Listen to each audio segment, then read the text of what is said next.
వచ్చాడు. మనిషి చనిపోవడం దేవుడికి ఇష్టం లేదని గుర్తించండి. మనిషి మరణ పాత్రంలోనికి పోయి పాతాళంలోనికి పోవటం దేవుడికి ఇష్టం లేదని గుర్తించండి. దేవుడు మనిషిని ఎంతగా ప్రేమిస్తున్నాడని అంటే తన దగ్గరికి చేర్చుకునేంతగా ప్రేమిస్తున్నాడని ఈ రాత్రి గుర్తించండి. ఈ రాత్రి మిమ్మల్ని అందరినీ కూడా దేవుడు ప్రేమిస్తున్నాడు. మీ జీవితంలో ఎలాంటి పొరపాట్లు ఉన్నాయి, మీ జీవితంలో ఎలాంటి చీకు చింతల ద్వారా మీరు వేదన పడుతున్నారు, మీ బ్రతుకులో మీరు చేస్తున్నటువంటి తప్పుడు జీవితం ఏటైనదో మీరు ఒక్కసారి గుర్తించి మిమ్మల్ని మీరు పరిశీలన చేసుకొని మీరు వింటున్నటువంటి దేవుని యొక్క ఈ మాటలను బట్టి మీ హృదయాలు తిరిగి ప్రభువు వైపు తిప్పగలిగితే ఈ రాత్రి ప్రభువుని మీరు ప్రత్యక్షంగా చూడగలిగిన పరిస్థితి మీరు వెళతారు. దేవుడు సూటిగా నీతో మాట్లాడుతున్నాడు. లేవీకాండము 17వ అధ్యాయం 11వ వాక్యంలో రక్తము దేహమునకు ప్రాణము, మీ నిమిత్తము ప్రాయశ్చిత్తము చేయనట్లు బలిపీఠము మీద పొందుటకై బలిపీఠము మీద పోయిటకై దానిని మీకు ఇచ్చితినని దాని రక్తము దానిలోనున్న ప్రాణమును బట్టి ప్రాయశ్చిత్తము చేయును. సర్వసాధారణముగా మనము గుర్తించగలం. మనిషి యొక్క శరీరంలో రక్తానికి శక్తి ఉన్నది అని మనకు అందరికీ తెలుసు. రక్తము మనిషిలో లేకపోతే మనిషి ప్రాణాన్ని కోల్పోతాడని మనం తెలుసుకోగలం. మనిషి జీవితంలో ఈ యొక్క ప్రాణం ఉండాలి అని అంటే రక్తము ఉండాలి. ఈరోజు ప్రపంచంలో ప్రతివాడు ఏదైనా ఆయన అనుకున్నది సాధించాలి అని అనుకుంటే వాడు ఏం చూపించడానికి ప్రయత్నం చేస్తున్నాడు అని అంటే నా రక్తాన్ని పెడతాను అంటున్నాడు. ఒకసారి ఒక 5 సంవత్సరాల క్రితం కల్కటాలో ఒక పార్కులో ఒక వ్యక్తి పెద్ద చార్ట్ పెట్టుకున్నాడు. బోర్డు మీద ఆయన ఒక చిన్న గిన్నె తెచ్చుకున్నాడు, చెయ్యిని కోసుకుని రక్తం దాంట్లో పిండాడు. ఆ రక్తంలో కుంచిపెట్టి తన యొక్క డిమాండ్స్ అన్ని రాసుకొని ఆయన అంటున్నాడు, నా స్వరక్తముతో ఈ అక్షరాలను రాశాను. నా స్వరక్తముతో ఈ అక్షరాలను ఎందుకు రాశానంటే నా జీవిత సమస్య ప్రభుత్వం పట్టించుకోవట్లేదు. నా జీవిత సమస్య ప్రభుత్వం పట్టించుకోకపోతే ఈ రక్తము సాయంత్రం దాకా ఇలాగే కారేటట్లుగా చేసి నా ప్రాణాన్ని సైతం పెట్టడానికి నేను ఇష్టపడుతున్నానంటే ఆనాటి ప్రభుత్వం దిగి వచ్చి ఆ వ్యక్తిని తీసుకుని వెళ్ళి మాట్లాడడం జరిగింది. ఆ రక్తంలో ఎంత శక్తి ఉన్నదో గుర్తించండి. ప్రపంచంలో ఎక్కడ చూసినా సరే, ఎక్కడికి వెళ్ళినా సరే ఆ రక్తంలో వాళ్ళకి శక్తి ఉన్నదని అనుకుంటున్నారు. కానీ వాళ్ళ శక్తి ఎంతవరకు ఉన్నది, ఎంతవరకు ఎలాంటి శక్తి ఉన్నది అంటే కేవలము ఆ వ్యక్తిలో ప్రాణమును కాపాడగలిగేటటువంటి శక్తి మాత్రమే ఉన్నది. హేబేలు రక్తంలో ఒక శక్తి ఉన్నది. హేబేలు దేవునికి ఇష్టకరమైన వాడుగా ఉంటే అపవాది చేత ప్రేరేపింపబడిన తన అన్న హేబేలుని చంపినప్పుడు ఫస్ట్ మర్డర్ జరిగింది. అక్కడ చంపినప్పుడు ఆ యొక్క భూమి మీద ఆయన రక్తం హేబేలు రక్తం ప్రోక్షింపబడినప్పుడు హేబేలు అన్నతో దేవుడు అంటున్నాడు, ఎక్కడ నీ తమ్ముడు ఉన్నాడంటే నా తమ్ముడికి నేను కాపలాదారున్నా నన్నెందుకు అడుగుతావని అంటే దేవుడు అంటున్నాడు, ఇదిగో భూమి మీద ప్రోక్షింపబడిన నీ తమ్ముని యొక్క రక్తము నాతో మాట్లాడుతున్నది. ఆమేన్. నాతో మాట్లాడుతున్నది. దేవుని చేత ఏర్పాటు చేయబడిన వాడు, దేవునికి ఇష్టకరమైనగా ఏర్పాటు చేయబడిన వాడు, దేవుని యొక్క కృపలోనికి నడిపింపబడిన వారి యొక్క రక్తంలో ఉన్న శక్తి ఎంత గొప్పది అని అంటే ఈ భూమి మీద ఒకవేళ మనము ఏ విషయంలోనైనా దేవుని కొరకు రక్తము ప్రోక్షించవలసి వస్తే ఆ రక్తం ఈ భూమి మీద నుంచి పరలోకంలో దేవునితో మాట్లాడగలిగిన శక్తి యేసయ్య రక్తములో కడగబడిన ప్రజల జీవితాలలో ఈ రాత్రి ఉన్నదన్న సంగతి ప్రియ సంగమ గుర్తించాలి. మానవుని రక్తంలో ప్రాణమున్న శక్తి ఉంటే యేసుక్రీస్తు రక్తంలో కడగబడిన వాని యొక్క జీవితంలో ఆ రక్తంలో ఏటున్నది అని అంటే దేవునితో మాట్లాడగలిగిన శక్తి దేవుడు మనకిచ్చాడు. హేబేలుగా శక్తినిచ్చాడు అని అంటే నీకు నాకు కూడా శక్తినిచ్చాడు. ఈరోజు ఆ శక్తిని కలిగినటువంటి వారముగా ఈరోజు ఆ రక్తంలో ఉన్నటువంటి ఆశీర్వాదాలు ఏమిటో మనము గుర్తించాలి. ఆ రక్తంలో ఉన్న ఆశీర్వాదాలు ఏమిటో మనము తెలుసుకోవాలి. ఎఫెసీయులకు రాసిన పత్రిక 1వ అధ్యాయం 7వ వాక్యంలో ఒక గొప్ప ఆశీర్వాదాన్ని మనం చూడగలం. దేవుని కృపా మహదేశ్వరుని బట్టి ఆ ప్రియుని యందు ఆ రక్తము వలన మనము విమోచనము అనగా అపరాధములకు క్షమాపణ కలిగి ఉన్నది. మన అపరాధాలకు క్షమాపణ. ఈ క్షమాపణ లేకుండా విమోచన లేదు. ఈ క్షమాపణ లేకుండా మనకి విడుదల లేదు. మొట్టమొదట యేసయ్య రక్తము, ఆయన పరిశుద్ధ రక్తమును ప్రోక్షించాడు. ఈ చేతుల్లో మేకులు కాళ్ళ పాదాలకు మేకులు దిగగొట్టబడినప్పుడు సిలువ మీద ఆయన రక్తము కారుతూనే ఉన్నది. సిలువ మోస్తున్నప్పుడు ఆయన కొరడా దెబ్బలు తిని శరీరము చీల్చబడితే ఆ శరీరములో నుంచి రక్తము భూమి మీద స్రవిస్తూనే ఉన్నది. ఆయన పెట్టినటువంటి ఆ ముళ్ళ కిరీటంలో నుంచి ఆ యొక్క శిరస్సులో నుంచి రక్తము కారుతూనే ఉన్నది. ఆ రక్తము సిలువ మీద నుంచి భూమిని తాకుతూనే ఉన్నది. ఆ భూమి మీద పరిశుద్ధుని యొక్క రక్తము కారుతూనే ఉన్నది. ఈ రోజుకి కూడా యేసయ్య రక్తము ఒక పాపిని కడగగలదు, ఒక పాపిని క్షమించగలదు. ఒక పాపి తన పాపాలను ఒప్పుకొని ముందుకు వస్తే, తన పాపాలను విడిచిపెట్టుకుని నా పాపము నుంచి నాకు విడుదల కలుగుచే నాయనా. ఈ ప్రపంచంలో ఏ మనిషి అయినా తనలో ఉన్న పాపాలను తను తీసుకోలేడు. తన పాపాలను తీసుకోలేనివాడు. ఇశ్రాయేలు దేవుని ఆరాధించాలి అని అంటే వాళ్ళు పాపం నుంచి విమోచింపబడాలి. దేవుడు వాళ్ళకి చెప్పింది ఏంటంటే, మీరు 3 రోజులు ఎంత దూరం నడుస్తారో నడవండి, అక్కడ ఒక గొర్రెపిల్లను వధించండి, అప్పుడు మీరు నన్ను ఆరాధించండి. ఒక చోట యేసు ప్రభు వెళుతూ సమరయ స్త్రీని సమరయ ప్రాంతంలో కలుసుకున్నప్పుడు, నీకు మెస్సయ్యని పరిచయం చేయాలంటే ఆమెంటది మెస్సయ్య వచ్చినప్పుడు మేము ఆత్మతోనూ సత్యముతోనూ ఆరాధిస్తాం. అంటే మనిషిలో పాపం ఉన్నంత వరకు జీవము గల దేవునిని ఆరాధించలేడని ఒక సత్యాన్ని మనం ఇక్కడ గ్రహిస్తున్నాం. మనలో ఏ లోపము, ఏ పాపము, వాక్యాన్ని అతిక్రమించే పాపము, వాక్యానికి లోబడలేని పాపము, వాక్యానికి విరుద్ధకరమైన జీవితంలో జీవిస్తున్న పాపము మనలో ఉంటే మనము ఆరాధించలేము. మన ప్రార్థనలు ప్రభు దగ్గరికి వెళతాయా అంటే అది ఒక ప్రశ్నగానే మిగిలిపోతుందేమో అని గుర్తించాలి. కానీ నీ ప్రార్థన వెళుతుంది, నీ ఆరాధన వెళుతుంది. ఎప్పుడో తెలుసా? నీ అంతరంగము ముందుగా శుద్ధీకరించబడాలి. నీ అంతరంగము ముందుగా ప్రభు దగ్గర క్లెన్సింగ్ జరగాలి. ఆ క్లెన్సింగ్ జరిగినప్పుడు, ఆ శాంక్టిఫికేషన్ జరిగినప్పుడు, ఆ పవిత్రత జరిగినప్పుడు, ఆ పాపము నీలో నుంచి కొట్టివేయబడినప్పుడు అప్పుడు నీవు ప్రభువు దగ్గర ప్రార్థన చేయగలవు, ప్రభువుని ఆరాధించగలవు.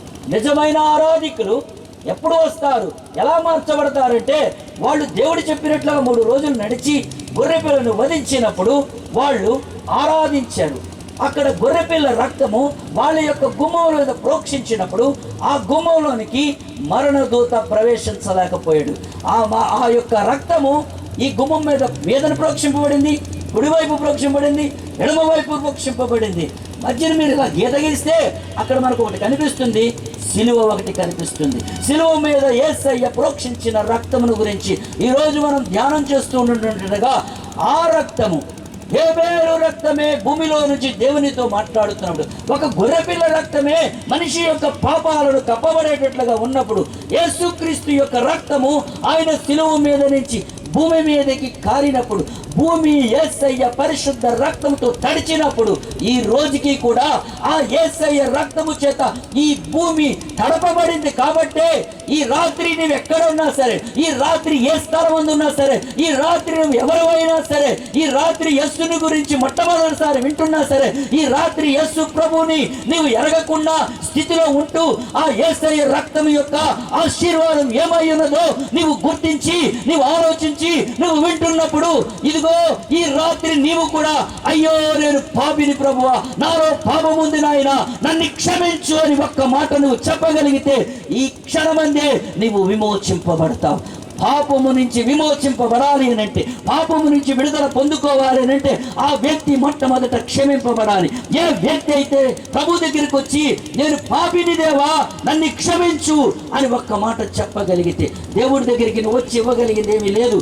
నువ్వు ఇచ్చి నువ్వు పొందుకోవడానికి దేవుడు బంగారము వెండి సమస్తము నాదే, నేనే సృష్టించాను అంటున్నాడు. మొట్టమొదట నువ్వు దేవుడి దగ్గరికి తీసుకొని దేవుడికి ఏదైనా ఇవ్వాలనుకుంటే, నువ్వు దేవుడి దగ్గరికి వచ్చినప్పుడు నువ్వు ఇవ్వగలిగింది ఏదైనా ఉన్నది అని అంటే ఒకటి గుర్తుంచుకో, దేవుడి దగ్గరికి పాపాన్ని తీసుకొచ్చిస్తున్నాం. దేవుడి దగ్గరికి మనం తీసుకొచ్చి ఇవ్వగలిగిందల్లా ఏంటంటే ఆయన దగ్గర నువ్వు పాపాన్ని తీసుకొచ్చి పెడితే ఆయన నిన్ను క్షమిస్తున్నాను అంటున్నాడు. క్షమించిన తర్వాత ఆయన అంటున్నాడు, ఇదిగో నిన్ను విడిపిస్తున్నాను, అపవాది నుంచి నిన్ను విడిపిస్తున్నాను. నీ అంతరంగము శుద్ధీకరింపబడుతుంది. నీ అంతరంగములో దేవుడు ఒక అద్భుతాన్ని చేయడానికి ఇష్టపడుతున్నాడు. నీ అంతరంగములో దేవుడు తన ఆత్మకార్యాన్ని చేయడానికి ఇష్టపడుతున్నాడు. నువ్వు క్షమాపణ పొందుకోలేకపోతే నీ అంతరంగము మార్చబడదు. దావీదు క్షమాపణను కోరుకున్నాడు. తప్పులు చేశాను అన్నాడు, పొరపాటు చేశాను అన్నాడు, ప్రభువారిని క్షమించు అన్నాడు. దావీదు వాటన్నిటి నుంచి విడుదల పొందుకున్నాడు. తిరిగి పరిశుద్ధాత్మ ఆనందాన్ని సంపాదించుకున్నాడు. తిరిగి రక్షణ ఆనందాన్ని సంపాదించుకున్నాడు. ఆ రక్షణ ఆనందం ఈరోజు తన జీవితంలో కాపాడుకున్నాడు. కాబట్టి దేవుడు అంటున్నాడు, నీవు నా హృదయానుసారమైన వాడు, నా హృదయం ఏమై ఉన్నదో నీవు ఎరిగినటువంటి దేవుడు మనిషివి. దేవుడు నాతో మాట్లాడాడు. నేను ఈ యొక్క మాట పెట్టాను నేను ఊరికనే పెట్టలేదు. దేవుని హృదయ సందేశం ఎందుకు ఈ మాట పెట్టాను అంటే, ఈ మాటే నువ్వు పెట్టి ఎక్కడైనా సరే ఈ మాటే ప్రతి వాళ్ళు వినాలి. నా హృదయంలో నుంచి సందేశమే నువ్వు ప్రజలకు తెలియపరచాలి. నా హృదయంలో ఉన్న వేదనే ప్రజలకు తెలియపరచాలి. నా హృదయంలో ఉన్నటువంటి ఆలోచనలే ప్రజలకి నువ్వు ప్రకటించాలని దేవుడు నాతో చెప్పి ఈ మాట ఇచ్చాడు. కాబట్టి నేను ఆ మాటని పెట్టాను. మీరు ఎక్కడ వాల్ పోస్ట్ చూసినా సరే ఆ మాటే మీకు కనిపిస్తుంటుంటుంది. ఆ మాట ఎక్కడ మీటింగ్ పెట్టినా సరే దేవుడు నాకు ఇచ్చాడు, దేవుడు నాతో చెప్పాడు. కాబట్టి ఈ మాట చెప్తున్నాను. ఈ రాత్రి మీకు కూడా దేవుని హృదయం ఏమై ఉన్నదో, దేవుని హృదయంలో నీవేమై ఉన్నావో, దేవుని హృదయము నీ కొరకు ఏమని ఆలోచిస్తుందో అదే ఈ రాత్రి మీకు ప్రకటించడానికి దేవుడు నన్ను ఇక్కడ నిలబెట్టాడని నేను ఖచ్చితంగా మీకు చెప్పగలను. ఆ యొక్క క్షమాపణ లేకపోతే ఈ రాత్రి ఒకవేళ నీవు సంఘములో చేర్చబడిన వాడు అయి ఉండొచ్చు, లేకపోతే సంఘములో జీవిస్తున్నటువంటి వాడి అవ్వచ్చు, లేక ఏదైనా సరే సంఘములో పని చేస్తున్న వాడి అయ్యొచ్చు. కానీ దేవునికి ఇష్టకరంగా ఉన్నావా అన్నది ఒక ప్రశ్న. దేవునికి ఇష్టకరముగా ఉన్నానా లేదా అని రాత్రి నువ్వు ప్రశ్న వేసుకోవాలి. నేను ఇష్టకరముగా జీవిస్తున్నానా లేదా అని ఒక ప్రశ్న వేసుకో. ఒకవేళ దేవుడు ఈ క్షణం నీతోనే మాట్లాడుతూ ఉండొచ్చు. తన హృదయ సందేశాన్ని నువ్వు వింటున్నప్పుడు రాత్రి దేవుడు నీతో మాట్లాడుతున్నాడు. నువ్వు చేయగలిగిందల్లా ఒకటే, నన్ను క్షమించు నాయన అని నీవు ఒక్కసారి ప్రభు దగ్గర శిరస్సు వంచి ఆ చిన్న మాట నీ అంతరంగం నుంచి చెప్పగలిగితే నీ పాపము కప్పబడటం లేదు. యేసయ్య రక్తము ద్వారా నీ పాపము శుద్ధీకరించబడాలి. కాబట్టే నీవు క్షమించు అంటే దేవుడు అంటున్నాడు, నీకు విమోచన ఇస్తాను. హల్లెలూయా, నీకు విమోచన ఇస్తాను.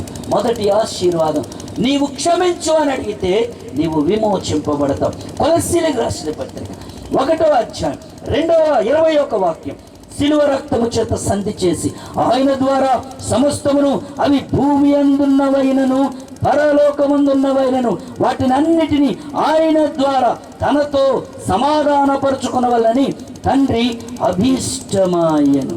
తండ్రి అభీష్టమాయను. ఒకటి, ఆయన కృపా మహదైశ్వర్యం అంట. నిన్ను క్షమించటం, నీకు విడుదలనివ్వటం కృపా మహదైశ్వర్యం. కృపా మహదైశ్వరు, ఆయన కృపా మహదైశ్వరంలో నుంచి నీ ప్రతి అవసరతను తీరుస్తానని 4:19 ఆయన వాగ్దానం చేసి ఉన్నాడు. అటువంటి కృపా మహదైశ్వరం నుంచి మొట్టమొదటిగా ప్రభు దగ్గర ప్రతిరోజును ఈరోజు ప్రియ క్రైస్తవ సంఘమా ఎంతమంది ప్రభు దగ్గర నన్ను క్షమించు అని ప్రార్థన చేస్తున్నారు? మర్చిపోయి ఉండొచ్చు, అలవాటు లేకుండా ఉండొచ్చు. నాకు తెలుసు చాలా చోట్ల ఇదే ప్రశ్న అడుగుతాను, ఎవరు చేతులు ఎత్తారు. నన్ను క్షమించు అని ప్రార్థన ఈరోజు సంఘము మర్చిపోయిందా? ఎంతసేపు మనం అడిగేవి చాలా ఉన్నాయి. I'm not interested to pick up all those things. ఏమేమి అడుగుతామో నాకు తెలుసు, ఏమేమి అడుగుతున్నామో మనకు తెలుసు, ఏమేమి ఏ రోజు అడిగేవే అడగటం. కానీ నీవు మొట్టమొదటిగా దేవుని హృదయానికి ఇష్టకరమైన కుమార్తెగా, ఇష్టకరమైన కుమారుడిగా నీవు కనబడటానికి నీవు మోకరించే ఆ మొదటి మెట్టులో, ప్రభువా నేను చేసిన తప్పు పలానది. నువ్వు తప్పులేం చేయకుండానే జీవిస్తున్నావా? పొరపాట్లు లేకుండానే జీవిస్తున్నావా? ఒకసారి ఆలోచించు. పొరపాట్లు లేకుండా జీవించే క్రైస్తవుడు ఎవరైనా ఉన్నారా? చేస్తున్నామన్న సంగతి తెలుసు మనకి. కానీ ఎప్పుడైనా సరే ప్రభువా నన్ను క్షమించు అని అడిగిన వాళ్ళు ఎవరైనా ఉన్నారా? లేదు. కానీ ఆయన కృపా మహదేశ్వరుల నుంచి నన్ను క్షమించు అని నువ్వు ప్రార్థించగలిగితే ఆయన నేను విమోచిస్తున్నానని మాట్లాడుతుంటాడు. ఆ స్వరాన్ని నువ్వు వినగలవు. రెండవది చూస్తే, శిలువ రక్తము చేత సంధి చేసి ఆయన ద్వారా, తన కుమారుని ద్వారా సమస్తమును, భూమి మీద ఉన్నవైనను పరలోకముందు ఉన్నవాయినను వాటినన్నిటినీ తన కుమారుని ద్వారా తనతో సమాధానపరుచుకున్నవారు. పీస్ విత్ గాడ్, దేవునితో సమాధానం. యేసయ్య రక్తములో రెండవ ఆశీర్వాదం తండ్రితో సమాధానపరచబడుతున్నాను. తండ్రితో సమాధానపరచబడే ఆ గొప్ప ఆశీర్వాదం, దాని కొరకు ఎప్పుడైనా ఆలోచించావా? దాని కొరకు ఎప్పుడైనా తాపత్రయపడ్డావా? ప్రభువా, నీ రక్తము నా మీద ఉంచండి, ఇదిగో అసమాధానంలో ఉన్న నన్ని ఈ అసమాధానం తీసివేసి నీ ప్రియకుమారుని ద్వారా నీతో నన్ను సమాధానపరుచుకో. ఈ భూమి మీద నీవు ఈ చిన్న ప్రార్థన చేయగలిగితే నీవు పరలోకములో తండ్రితో సమాధానపరచబడతావు. యేసుక్రీస్తు ప్రోక్షించిన పరిశుద్ధ రక్తము ద్వారా ఈ ఈ భూమి పరలోకములో దేవునితో ఈ భూమి మీద జీవిస్తున్న ప్రజలందరినీ సమాధానపరచడానికి ప్రభు ఇష్టపడ్డాడని, ఆయన రక్తము ప్రోక్షించటం ద్వారా రక్త ప్రోక్షణ లేకుండా పాపక్షమాపణ లేదు అన్న సత్యాన్ని గుర్తించి ఈరోజు రక్త ప్రోక్షణ ఎవరి దగ్గర జరిగిందంటే, ఆనాడు తండ్రి తన చేతులతో మొదటి బలియాగం చేసి వారికి దుస్తులను తొలగిస్తే ఈరోజు తన కుమారుని ద్వారా ఆయన పరిశుద్ధ రక్తాన్ని శిలువ మీద నుంచి భూమి మీద ప్రోక్షింపజేసి ఈరోజు మన యొక్క అంతరంగమును శుద్ధీకరింపచేసి ఈ యొక్క హృదయంలో ఆయన నివాసం ఉండాలని ఇష్టపడుతున్నాడు. నీ ఆత్మ ఏ పాపము చేత బంధింపబడి ఉన్నదో ఆ ఆత్మకి విమోచన కలిగినప్పుడు, నీ పాపములు క్షమింపబడితే, ఈ ఆత్మకి విమోచన కలిగితే ఈ ఆత్మ ప్రభు యొక్క పరిశుద్ధాత్మ శక్తి చేత సంధింపబడుతుంది. పరిశుద్ధాత్ముడు నీ ఆత్మతో నివాసం చేస్తే నీ హృదయము దేవుని యొక్క వాక్యము చేత నింపబడి ఉండాలి. నీ హృదయ స్తుతుల మీద నేను ఆశీనుడై ఉంటాను. దేవుని నువ్వు ఎంతగా స్తుతిస్తున్నావో, దేవుని యొక్క వాక్యము నీ హృదయంలో ఎంతగా దాగి ఉంటుందో, నీ ఆత్మ పరిశుద్ధాత్మ శక్తి చేత నింపబడుతూ ఉండుంటే నీ శరీరమును నువ్వు గెలుస్తూ ఉంటావు. లేకపోతే గెలుస్తున్నావా లేదా నీవు దేవునితో సమాధానపడ్డావా లేక ఇంకెవరితోనైనా సమాధానపడ్డావా అన్నదే నీ జీవితంలో బహుశా ఒక ప్రశ్నగా మిగిలిపోతుందేమో. కానీ రాత్రి ప్రియ సంగమా, నిన్నైతే దేవుడు కోరుకుంటున్నాడు. నీ కొరకు తన పరిశుద్ధ రక్తాన్ని ప్రోక్షించాడు. ఇక ఎవరైనా ఎటువంటి వాళ్ళైనా మీరు ఎక్కడి నుంచి వింటున్నా సరే ఈ యొక్క సందేశం నీ కొరకు కూడా క్రీస్తు తన పరిశుద్ధ రక్తాన్ని భూమి మీద ప్రోక్షించాడు. నిన్ని తండ్రితో సమాధానపరచడానికి పరలోకం కొరకు వెతుకుతుంటూ ఉంటారు. పరలోకాన్ని సంపాదించుకోవాలని వెతుకుతూ ఉంటారు. దేవుని గురించి వెతుకుతూ ఉండొచ్చు. కానీ ఎక్కడ కూడా ఏ దేవుడి ద్వారా నీవు పరలోకంతో సమాధానపరచబడతావో ఎరుగని స్థితిలో, అగమ్యమైనటువంటి పరిస్థితిలో, అర్థం కాని స్థితిలో జీవిస్తున్నావేమో. నీకు కూడా గొప్ప ఆహ్వానం ఉన్నది ప్రియ సహోదరుడా, నీకు కూడా గొప్ప ఆహ్వానం ఉన్నది ప్రియ సహోదరి. నిన్ను కూడా దేవుడు ప్రేమిస్తున్నాడని ఈ రాత్రి గుర్తించమని వేడుకుంటున్నాను. నిన్ను కూడా దేవుడు కోరుకుంటున్నాడని ఈ రాత్రి గుర్తించమని వేడుకుంటున్నాను. ఒకవేళ ఇక్కడ ఎవరైనా సరే దేవునికి దూరంగా ఉన్నాను ఒక్కొక్కసారి మీరు అనుకుంటూ ఉండొచ్చు. వీరే కాదు, సార్వత్రిక సంఘంలో పలుచోట్ల ఎంతో మంది దేవుడు నా ప్రార్థన ఆలకించట్లేదు, దేవుడు నాకు సహాయకుడుగా లేడు, అయ్యో దేవుడు నా మాట ఎందుకు ఆలకించట్లేదు అని వేదన చెందుతున్నారే కానీ ఆలకించకపోవటానికి నీలో ఉన్న లోపాన్ని గుర్తించావా? ఆలకించకపోవటానికి నీవే చెబుతూ ఉంటుంటావు నా ప్రార్థన దేవుడు వింటం లేదని. నీ ప్రార్థన వినకుండా నీ ప్రార్థనని అడ్డగిస్తున్నవాడు నీలోనే ఉన్నాడేమో ఒకసారి గుర్తించి ప్రభువాన్ని క్షమించంటే నీవు విమోచింపబడటమే కాదు, తండ్రితో నీవు సమాధానపరచబడతావు. తండ్రితో మూడవ ఆశీర్వాదం, తండ్రితో నీవు సమాధానపరచబడతావు. తండ్రితో నీవు సమాధానపరచబడినప్పుడు నీవు దేవునితో మాట్లాడగలుగుతూ ఉంటావు. ఆమేన్. దేవునితో మాట్లాడగలుగుతూ ఉంటావు.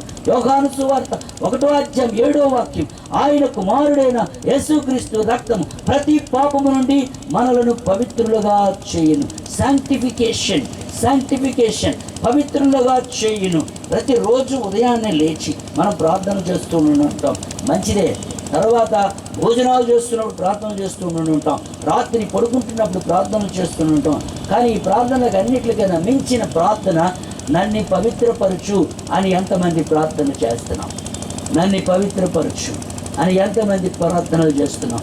ఎంతమంది ప్రభువుని అడుగుతున్నాం, నన్ను పవిత్రపరచు నాయన, నా జీవితాన్ని పవిత్రపరచు. నీ ప్రియకుమారుడు మా రక్షకుడు, ఆయన శిలువ మీద ప్రోక్షించిన పరిశుద్ధ రక్తమును బట్టి నన్ను పవిత్రపరచు. ఒకరోజు గొర్రెపిల్ల రక్తము ఆ ఇంటి మీద ఉంటే మరణదూత ప్రవేశించలేకపోయాడు.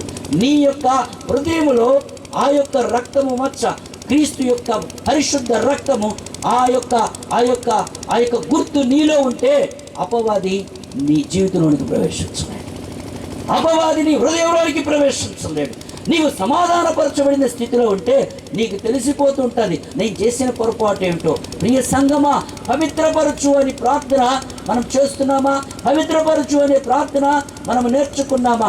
యేసయ్య రక్తములో నీకు దేవుడిచ్చిన గొప్ప ఆశీర్వాదం. ఈ ఆశీర్వాదాలన్నీ కూడా నిన్ను బలమైన ఆత్మీయ జీవితంలో నిలబెట్టి క్రీస్తు యొక్క దేవుని ఆత్మస్వరూపి అయిన దేవునితో నీవు కూడా మమేకమవుతూ క్రీస్తు యొక్క స్వరూప్యంలో ఈ భూమి మీద ఒక బలమైన సాక్షిగా జీవించటానికి యేసయ్య రక్తములో ఉన్న ఆశీర్వాదాలను గురించి రాత్రి నీవు వింటున్నావన్న సంగతి మర్చిపోక నీ జీవితాన్ని సిద్ధపరచుకో, నీ బ్రతుకుని సిద్ధపరచుకో. ఈ యొక్క ప్రేయర్ ముగిస్తున్నప్పుడు ఒకవేళ ఇంకా నీలో ఏదైనా సరే దేవునికి విరుద్ధకరమైనవి దాగి ఉన్నాయని అనుకుంటే నీవు ముందుకు రావచ్చు, నీ పాపాలను ఒప్పుకోవచ్చు, నన్ను పవిత్రపరచు అని అడగొచ్చు, నన్ను క్షమించు అని అడగొచ్చు. నీవు దేవునితో మరలా సమాధానపరచబడే ప్రార్థన చేసి ఆనందంగా ఆ ఆశీర్వాదాలను అనుభవిస్తూ ఇక్కడి నుంచి నువ్వు వెళ్ళడానికి దేవుని రాత్రి నిన్ను ఈ స్థలమందు ఉంచాడని నేను విశ్వసిస్తున్నాను. రోమీయులకు రాసిన పత్రిక 5వ అధ్యాయం 9వ వాక్యం, ఆయన రక్తము వలన ఇప్పుడు నీతిమంతులుగా తీర్చబడి మరింత నిశ్చయముగా ఆయన ద్వారా ఉగ్రత నుండి రక్షింపబడుదుము. ఉగ్రత నుండి, ఏ ఉగ్రత? రానున్న దినములో ప్రతి ఒక్కరికి తెలుసు భయంకరమైన పరిస్థితులు ఈ ప్రపంచంలో ఉన్నాయని. ప్రతి ఒక్కరికి తెలుసు ఈ యొక్క లోకమంతా నాశనం అయిపోతుంది అని. ఇవన్నీ గొప్ప విషయాలు, తెలియని విషయాలు కాదు. ప్రతి ఒక్కరూ అనుకుంటున్నారు ఏదో జరుగుతుంది అని. మనకి తెలుసు ఒకరోజు సూర్యుడు చీకటైపోతాడని, చంద్రుడు చీకటైపోతాడని, ఆ నక్షత్రాలు రాలిపోతాయని, ఈ భూమి నాశనం అయిపోతుందని. కానీ వీటన్నిటికన్నా ముఖ్యమైన విషయాన్ని మనం తెలుసుకోవాలి. ఏంటంటే ఇవన్నీ నాశనం అయిపోతూ ఉండుంటాయి. ప్రభు యొక్క రాకడలు ఇవన్నీ కూడా కూలిపోతూ ఉండుంటాయి. సముద్రం పొంగిపోతూ ఉండుంటుంది. మనుషులు కింద మీద అడి ఏదేదో అయిపోతూ ఉండుంటారు. కానీ యేసు ప్రభు రక్తములో కడగబడిన వాడు, వాక్యానుసారముగా జీవించిన వాడు ఇవన్నీ కళ్ళారా చూస్తాడు. ఆ వ్యక్తి మాత్రం నాశనం అయిపోడు. ఆ వ్యక్తి మాత్రం కళ్ళారా చూస్తూ ప్రభు దగ్గరికి లేపబడుతూ ఉంటాడు. ఆ క్షణం ఈ రాత్రి రావచ్చు, ఆ క్షణం ఎప్పుడైనా జరగవచ్చు, ఆ క్షణం ఒకవేళ రేపవచ్చు. సమయాన్ని వినియోగించుకో, సమయాన్ని సద్వినియోగపరచుకో. సమయాన్ని వ్యర్థముగా నీ జీవితంలో పోనీయక నీవు క్రీస్తుని ఎరగని వాడివైనా సరే ఈ రాత్రి నీకు తెలుసు సహోదరుడా, నీకు తెలుసు సహోదరి, ఈ భూమి ఆకాశం అంతా కూడా నాశనం అయిపోతుంది. వీటితో పాటు నీవు నాశనం అయిపోదాం అనుకుంటున్నావా?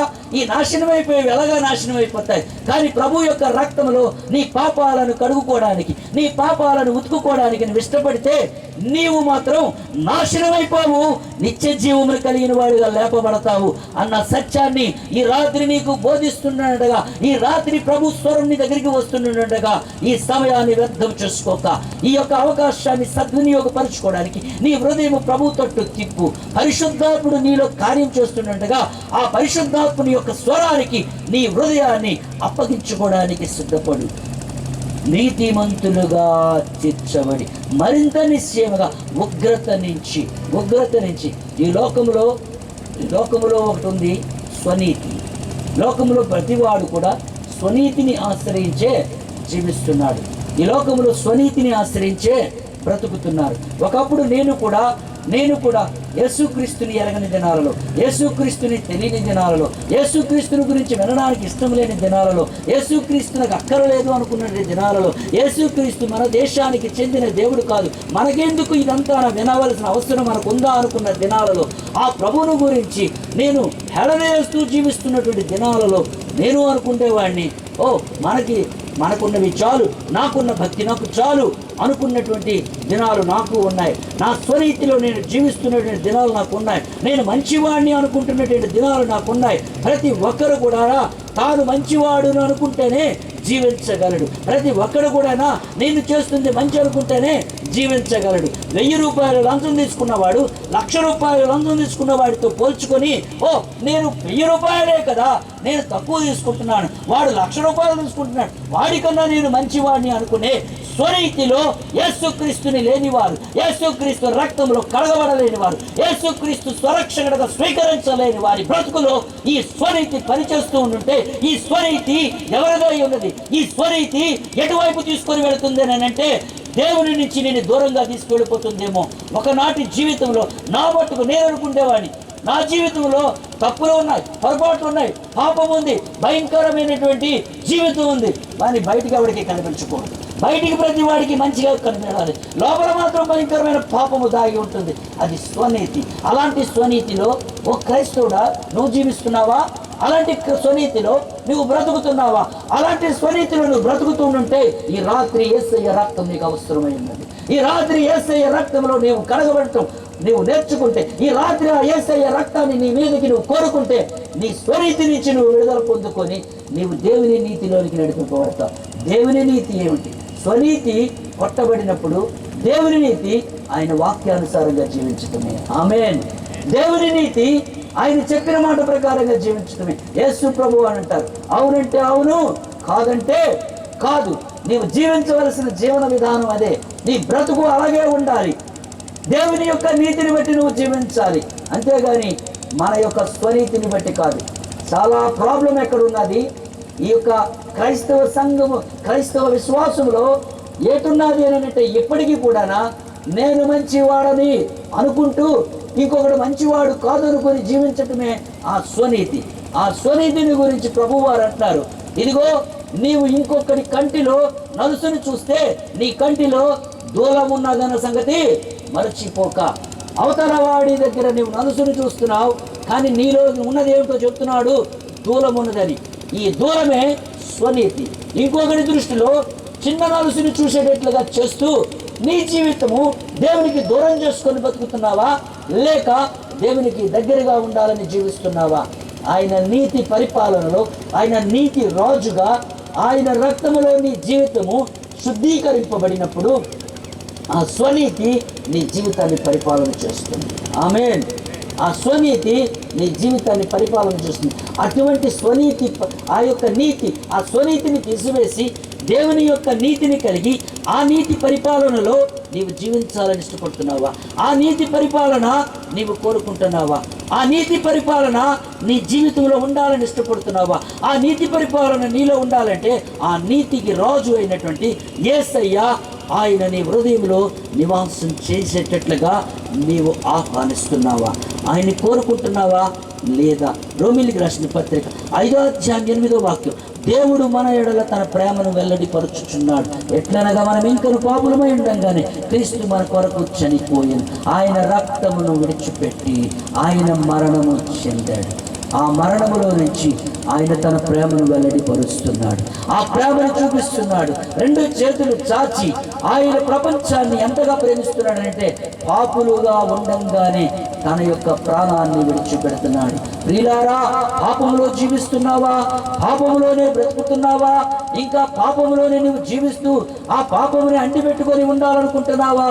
నీ కొరకు యేసు ప్రభు శిలువ మీద ఆయన మరణిస్తున్నప్పుడు ఆయన పాపులుగా ఉండిన వారందరి కొరకు, ఈ ప్రపంచంలో ఇదిగో ఒక జాతి కొరకు, ఒక దేశం కొరకు, ఒక కులం కొరకు, ఒక మతం కొరకు కాదు, ప్రపంచంలో ఉన్న ప్రతి ఒక్కరి కొరకు, పాపములో ఉన్న ప్రతి ఒక్కరి కొరకు. మరణము లేనివాడు పాపము లేనివాడే, మరణము ఉన్నవాడు పాపము లేకుండా ఉన్నవాడు. కాబట్టి మరణము లేని మానవుడు ఈ భూప్రపంచం మీద ఎవడు కూడా లేడు. మొదటి మరణమును నువ్వు పొందుకోవడానికి నేను ఇష్టపడితే, నీ పాపాలను ఒప్పుకొని ప్రభు యొక్క రక్తంలో నీ జీవితం కడగబడితే, ఆ యొక్క బాప్తిసం అనే మరణంలోనికి నువ్వు ప్రవేశించినప్పుడు యేసుక్రీస్తు శిలువ మరణానుభవము ఈ నీటి బాప్తిసమునకు సాదృశ్యంగా కనిపిస్తూ ఉంటే, ఆ మొదటి మరణంలోనికి వెళ్ళిన వాడు ఈ శరీరం యొక్క రెండవ మరణం అది ఒక నిద్రగా పిలువబడుతుంది. ఈ రెండవ మరణం ఆ వ్యక్తికి ఏ హాని చేయలేదు అని పరిశుద్ధ గ్రంథం, ప్రకటన గ్రంథంలో సుస్పష్టంగా మనకి దేవుడు ఆయన వాక్యాన్ని వెల్లడిస్తూ ఉన్నాడు. కాబట్టి ఈ రాత్రి మీలో ఎవరైనా సంఘానికి వెళుతుంటారు, బైబిల్ పట్టుకొని వెళుతుంటారు, పాస్టర్ గారు వాక్యాన్ని చెబుతూ ఉంటారు, బాప్తిజం తీసుకో అంటే ఇంకా టైం ఉంది అంటుంటారు. టైం ఉంది అన్న వాళ్ళు ఎవరైనా ఉన్నారా? సమయం ఇంకా ఉందని అనుకున్న వాళ్ళు ఎవరైనా ఉన్నారా? సమయాన్ని వెచ్చించుకుంటూ పోయే వాళ్ళు ఎవరైనా ఉన్నారా? లేకపోతే ఏదైనా కారణాలతో మిమ్మల్ని మీరు ఆ యొక్క స్థితికి మీరు రాలేక ఆ మొదటి మరణం అనే బాప్తిజంలోనికి, క్రీస్తు మరణానుభవంలోనికి వెళ్ళలేని వారు ఎవరైనా ఉన్నారా అంటే, ఈ రాత్రి మీరు అటువంటి వాళ్ళు ఉంటే ఈ రాత్రి నిర్ణయం చేసుకో. ఈ రాత్రి ఇప్పుడే నిర్ణయం చెయ్యి. ఆ క్రీస్తు యొక్క మరణానుభవం అనే ఆ బాప్తిజంలోనికి నువ్వు నడిపింపబడితే, ఆ బాప్తిజంలోనికి నువ్వు వెళ్ళగలిగితే, ఈ రాత్రే నీవు ఆ ప్రభువు యొక్క ప్రేమని నువ్వు అనుభవించగలవు. ఈ రాత్రే నీవు దేవునితో సమాధానపరచబడగలవు. హెబ్రీయులకు రాసిన పత్రిక 9వ అధ్యాయం 12వ వాక్యంలో క్రీస్తు తన స్వరక్తమును ఒక్కసారి తీసుకొని పరిశుద్ధ స్థలములో ప్రవేశించను. అది ఆవరణము, పరిశుద్ధ స్థలము, అతి పరిశుద్ధ స్థలం. ఇది పాత నిబంధనలో దేవుడు ఏర్పాటు చేసిన మందిరం. పాపం చేసిన వాడు ఆవరణంలో రావాలి. ఆవరణంలో గొర్రెపిల్ల ప్రోక్షింపబడితే రక్తము, ఆ రక్తము ఆయన మీద ప్రోక్షింపబడినప్పుడు ఆయన పరిశుద్ధ స్థలంలోనికి రావాలి. అతి పరిశుద్ధ స్థలంలోనికి సంవత్సరానికి ఒక్కసారి తనది కాని రక్తాన్ని తీసుకొని ప్రధాన యాజకుడు వెళుతూ ఉండేవాడు. ప్రధాన యాజకుడు అందరికీ ప్రధాన యాజకుడు అయినటువంటి యేసుక్రీస్తు తన స్వరక్తమును తీసుకొని, తనది కాని రక్తాన్ని తీసుకొని ప్రధాన యాజకుడు సంవత్సరానికి ఒక్కసారి వెళితే, ఈ ప్రధాన యాజకుడు తన స్వరక్తమును తీసుకొని అతి పరిశుద్ధ స్థలంలోనికి వెళ్ళగా, ఈ రోజు ఆ రక్తంలో ఎవరైతే కడగబడతారో, ఆ రక్తంలో ఎవరైతే క్షమింపబడతారో, ఆ రక్తంలో ఎవరైతే పవిత్రపరచబడతారో, ఆ రక్తంలో ఎవరైతే పరిశుద్ధపరచబడతారో, ఆ రక్తము ద్వారా ఎవరైతే నీతిమంతులుగా తీర్చబడతారో, ఆ రక్తంలో ఎవరైతే సమాధానపరచబడి దేవుని యొక్క సన్నిధికి నడిపింపబడాలి అని అనుకుంటే, యేసుక్రీస్తు మార్గంలో నీవు కూడా ఆ పరిశుద్ధ స్థలంలోనికి వెళ్ళగలవు. అతి పరిశుద్ధ స్థలంలోనికి ప్రవేశించేటటువంటి ద్వారము, ఆ యొక్క పరిశుద్ధ స్థలమునకు అతి పరిశుద్ధ స్థలమునకు మధ్యలో ఉన్నటువంటి తెర యేసుక్రీస్తు తన స్వరక్తమును తీసుకొని ప్రవేశిస్తున్నాడు. అది చినిగిపోయింది. ఆయన శిలువ మీద మరణిస్తున్నప్పుడు ఈ తెర చినిగిపోయింది.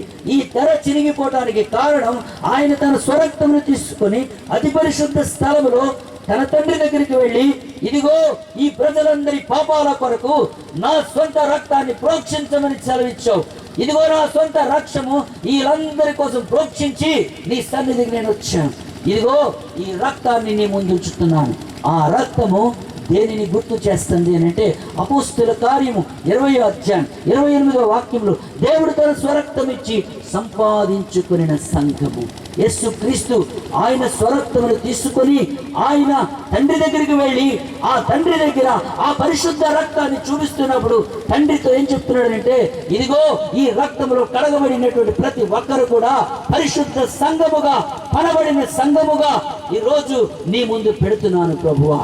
తండ్రి, నీ ముందుకి తీసుకొని వస్తున్నాను. ఈరోజు నీవు నేను కూడా యేసుక్రీస్తు నామములో తండ్రి నీ దగ్గరికి వస్తున్నాను. ఎంతమంది ప్రార్థన చేస్తున్నారు అట్లాగా? తండ్రి, యేసయ్య రక్తమును బట్టి నీ సన్నిధికి నేను వస్తున్నాను. నీతో మాట్లాడడానికి నేను వస్తున్నాను. నిన్ను స్తుతించడానికి నేను వస్తున్నాను. నిన్ను ఆరాధించడానికి నేను వస్తున్నాను. నాలో ఉన్న పొరపాట్లను ఒప్పుకుంటున్నాను. నన్ను కడుగునాయన, నా స్వరీతిని తీసివేయనైనా, నన్ను సమాధానపరచునైనా. ఎంతమంది ప్రార్థన చేస్తున్నాం? ఎంతమంది యేసయ్య నామములో ఆ యొక్క అతి పరిశుద్ధుడైన దేవుని యొక్క సన్నిధికి వెళ్ళడానికి నీకు మార్గం తెరవబడితే, ఆ మార్గములో ప్రతిరోజు తండ్రి దగ్గరికి వెళ్ళి ఎంతమంది మాట్లాడగలుగుతున్నారు? యేసయ్య రక్తంలో ఉన్న ఆశీర్వాదం. ఈరోజు యేసయ్య రక్తంలో ఎవరైతే కడగబడ్డారో వాళ్ళందరూ కూడా వాళ్ళ సొంతము కాదు, కొనబడిన వాని యొక్క సొంతము. ఆమేన్. కొనబడిన వాని యొక్క సొంతము. ఈరోజు యేసయ్య రక్తంలో నీవు కడగబడ్డావు అనంటే ఎవరి సొత్తు అనంటే యేసయ్య సొత్తు. ఆయన సొంత రక్తమును నీవు చేసిన పాపాల కొరకు పాపము లేని వాడిగా వచ్చి నీ స్థానంలో నిలబడి నీ కొరకు నా కొరకు ఆయన తన రక్తమును ప్రోక్షించి తన స్వరక్తమును చేతపట్టుకొని నిన్ను సంపాదించుకోవటానికి తండ్రి దగ్గరికి తన యొక్క స్వరక్తమును తీసుకొని అడ్డు ఉన్నటువంటి అతి పరిశుద్ధ స్థలమునకు, పరిశుద్ధ స్థలమునకు ఉన్న ఆ అడ్డుని తొలగించి ఈరోజు నన్ను కూడా ఆ అతి పరిశుద్ధ స్థలంలోనికి తీసుకుని వెళ్తున్నాడు. ఆమేన్.